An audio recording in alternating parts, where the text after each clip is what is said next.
Welcome to நெத்தி சுவை விருந்து. ஹாய் ஆல், இன்றைக்கி ஒரு சூப்பர் அண்ட் கிறிஸ்பியான ஒரு ஈவினிங் ஸ்நாக்ஸ் ரெசிபி தாங்க பார்க்க போகிறோம். என்னென்னு யோசிக்கிறீங்களா? வேறு ஒன்றும் இல்லைங்க, potato and corn cheese balls தாங்க. இந்த ஸ்நாக்ஸை நீங்கள் ஈவினிங் பண்ணி கொடுத்தீங்கன்னா குழந்தைங்க 5 to 10 மினிட்ஸில் ஃபுல்லாக காலி பண்ணிவிடுவாங்க. அந்தளவுக்கு டேஸ்டி அண்ட் கிறிஸ்பியாக இருக்கும். இது எப்படி பண்ணுறதுன்னு குயிக்காக ஒரு வீடியோவில் பார்த்துடலாம் வாங்க. ஃபஸ்ட் இது பண்ணுறதுக்கு நான் பொட்டேட்டோ 2 வந்துட்டு குக்கரில் வேக வச்சு எடுத்துக்கிறேங்க. அடுத்தது பார்த்தீங்கன்னா நான் ஒரு கார்ன் வந்து க்ளீன் பண்ணி அதையும் நான் குக்கரில் வேக வச்சு எடுத்துக்கிறேன். இது ரெண்டுலேயுமே பார்த்தீங்கன்னா நான் உப்பு ஆட் பண்ணலை. நம்ம வேக வச்ச கார்னை வந்துட்டு மிக்சியில் போட்டு கொஞ்சம் கொரப்பாக அரைச்சி எடுத்துக்கோங்க. ரொம்ப நைஸாக அரைச்சி எடுத்துடாதீங்க. நீங்கள் வடைக்கல்ல எப்படி வந்து பருப்பு நீங்கள் அரைப்பீங்க அந்த மாதிரி அரைச்சி எடுத்துக்கோங்க. அடுத்து இந்த ரெசிபி பண்ணுறதுக்கு நம்மளுக்கு பிரெட் கார்ன்ஸ் தேவைப்படுதுங்க. ஸோ அதனால் நான் இன்றைக்கி மில்க் பிரெட் யூஸ் பண்ணியிருக்கேன். நீங்கள் வேணால் வீட் பிரெட் கூட யூஸ் பண்ணிக்கலாம். அதுக்கப்புறம் ரஸ்க்கு கூட நீங்கள் யூஸ் பண்ணிக்கலாங்க. அடுத்தது நம்ம வேக வச்சு எடுத்தாச்சு இப்போ பொட்டேட்டோ, அது எல்லாத்தையுமே நம்ம ஸ்மாஷ் பண்ணி எடுத்துடலாம். நான் வந்து ஸ்மாஷரில் தான் வந்துட்டு இன்றைக்கி ஸ்மாஷ் பண்ண போகிறேன். நீங்கள் கையிலேயே கூட நீங்கள் வந்து நல்லா ஸ்மாஷ் பண்ணிக்கலாங்க. உங்களுக்கு உருளைக்கிழங்கு நல்லா வெந்துருச்சு அப்படின்னா நீங்கள் கையிலேயே நல்லா ஸ்மாஷ் பண்ணி எடுத்துடலாம். இப்போ பாருங்கள், நல்லா ஸ்மாஷ் பண்ணி எடுத்துட்டோம். நீங்கள் வேணும்னா உருளைக்கிழங்கு இன்க்ரீஸ் பண்ணிக்கலாம், இல்லை கார்ன் கூட இன்க்ரீஸ் பண்ணிக்கலாம். உங்களுக்கு எந்த டேஸ்ட் பிடிச்சிருக்கோ நீங்கள் அதை இன்க்ரீஸ் பண்ணி ஆட் பண்ணிக்கோங்க. அடுத்தது நம்ம ரெடி பண்ணி வச்சுருக்கோம் இல்லைங்களா கார்னு, அதையும் நம்ம வந்துட்டு ஆட் பண்ணிடலாம். அடுத்தது பார்த்திங்கன்னா நான் 2லேருந்து 3 பெரிய வெங்காயத்தை வந்துட்டு நான் பொடிசாக நறுக்கி வச்சுருக்கேன், அதையும் ஆட் பண்ணிக்கிறேன். அடுத்தது கொத்தமல்லி தலையை ஆட் பண்ணிக்கிறேன். அப்புறமா நம்ம ரெடி பண்ணி வச்சுருக்கோம் இல்லைங்களா பிரெட் கிராம்ஸ், அதையும் ஆட் பண்ணிடலாம். அப்புறமா நான் காரத்துக்கு தகுந்த மாதிரி நான் வீட்டில் அரைச்ச மிளகாத்தூள் நான் இன்றைக்கி ஆட் பண்ணியிருக்கேன். நீங்கள் வேணும்னா பச்சை மிளகா கூட ஆட் பண்ணிக்கலாம். அடுத்தது உங்கள் டேஸ்ட்டுக்கு ஏற்ற மாதிரி நீங்கள் உப்பும் ஆட் பண்ணிக்கோங்க. இன்றைக்கி பார்த்தீங்கன்னா நம்ம வந்துட்டு வெறும் பொட்டேட்டோ அண்ட் கார்ன் வச்சு தான் பண்ணியிருக்கோம். நீங்கள் இது கூடவே பார்த்தீங்கன்னா கேரட், அதுக்கப்புறம் கேப்சிகம், இது எல்லாமே நீங்கள் யூஸ் பண்ணிக்கலாம்.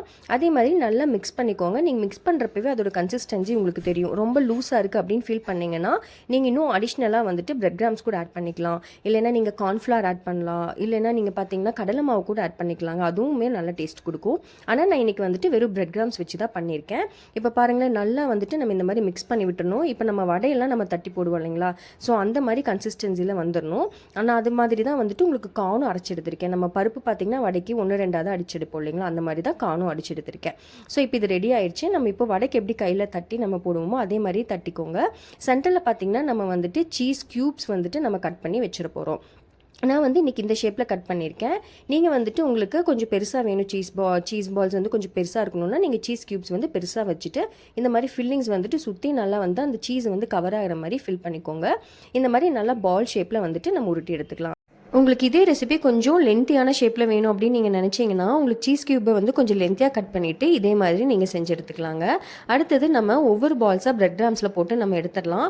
இப்போ பிரெட் கிராம்ஸில் பார்த்தீங்கன்னா நீங்கள் வந்துட்டு ஃபஸ்ட்டே நீங்கள் சைமல்டேனியஸாக அந்த பால்ஸ் பண்ணுறப்பவே நீங்கள் வந்துட்டு புரட்டி எடுத்துட்டீங்க அப்படின்னா அதோட அந்த பிரெட் கிராம்ஸ் பார்த்தீங்கன்னா பால்ஸில் ஒட்டாமல் உங்கள் கையில் தான் அங்கே ஒட்டும்.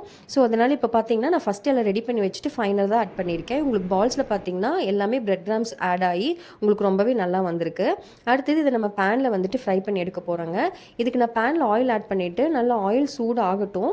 நல்லா சூடானதுக்கப்புறமா ஒவ்வொரு சீஸ் பால்ஸாக நம்ம ஆட் பண்ணிடலாம். இது ஒரு 5 மினிட்ஸ் உங்களுக்கு ஃப்ரை ஆனால் போதுங்க. ஏன்னா ஆல்ரெடி நம்ம எல்லாமே வந்துட்டு பார்த்திங்கன்னா வேக வச்சு தான் போட்டிருக்கோம். உங்களுக்கு பொட்டேட்டோவாக இருக்கட்டும், கார்ன் ஆகட்டும், நல்லா வேக வச்சு தான் போட்டிருக்கோம். ஸோ இது வந்துட்டு அந்த சீஸ் வந்து உருகிறதுக்கும் அப்புறமா இதோட கலர் சேஞ்ச் ஆகிறதுக்கும் தான் நம்ம வந்துட்டு டைம் எடுத்துக்கும். ஸோ அதனால் ஒரு 5 மினிட்ஸ் இருந்தாவே போதும். இப்போ பாருங்கள், நான் வந்து டீப் ஃப்ரை இன்றைக்கி பண்ணல. ஸோ அதனால் நான் வந்துட்டு ஓவனாக நானே திருப்பி விட்டுறேன். ஸோ இந்த மாதிரி எல்லா சைடும் உங்களுக்கு கலர் வந்து சேஞ்ச் ஆகிற மாதிரி பார்த்துக்கோங்க. ஒரு பொன்னிறமாக வர வரைக்கும் ஒரு 5 மினிட்ஸ் விட்டிங்கன்னா போதுங்க. அவ்வளோதான், உங்களுக்கு சீஸ் பால் ரெடி ஆயிடுச்சு. அவ்வளோதாங்க, ரொம்ப டேஸ்டி அண்ட் கிறிஸ்பியான potato and corn cheese ball ready ஆயாச்சுங்க. இது வந்துட்டு செஞ்சு பார்த்துட்டு எப்படி இருந்துச்சுன்னு கமெண்ட் பண்ணுங்கள் and like our video and மறக்காமல் subscribe to Nithi Suvai Virundhu. Thanks for வாட்சிங்.